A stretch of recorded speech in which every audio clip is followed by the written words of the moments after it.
Здравствуйте, меня зовут Стушкова Лия, ученица 7 класса.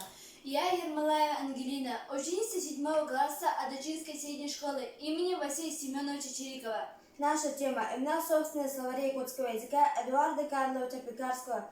Имена собственные представляют собой значительный пласт лексического состава. Со временем они подвергаются изменениям, отдельные имена утрачиваются, другие, наоборот, приходят из других языков, так как категория личного именования явление социально зависимо от развития общества и изменений в нем. Словарь Пекарского, составленный в конце 19-го, начале 20 века, сохранил для нас имена собственные Якутии того времени. Антропонимы, топонимы словаря якутского народа в этом отношении недостаточно изучены. Наша гипотеза. Словарь якутского языка Эдуарда Карловича Пекарского – настоящая энциклопедия всего уклада жизни якутского народа, его материальной и духовной культуры. Мы предполагаем, что имена собственные составляют значительный пласт в этой энциклопедии. Методом сплошной выборки мы выделили следующие группы имен собственных.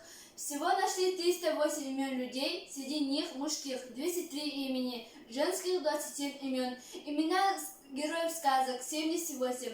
Антропонимы у Пекарского делятся на прозвище и имя.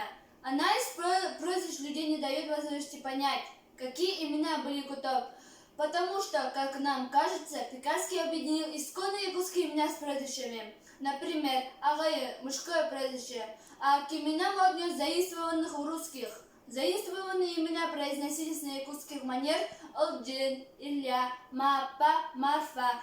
В отдельной категории мы выделили имена шаманок и шаманок, имена сказочных героев. Многие имена сказочных героев Пекарский взял из трудов Худякова. В первом томе словаря Пекарского нашли 115 топонимов, разделили на следующие категории: названия рек 32, озер 21, населенных пунктов 16, местности 46. Некоторые топонимы встречаются в нескольких улусах. Есть топонимы, называющие разные географические объекты.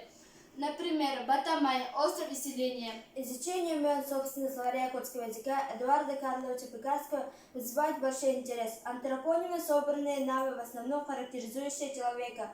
В дальнейшем более тщательное изучение имен людей может дать интересную информацию о том, как якуты давали имена, а изучение топонимов может дать много информации о природе края, его водах, о растительности и животном мире, полезных ископаемых. Наша гипотеза полностью подтвердилась. Имена собственные составляют значительный пласт словаря Пекарского. Спасибо за внимание.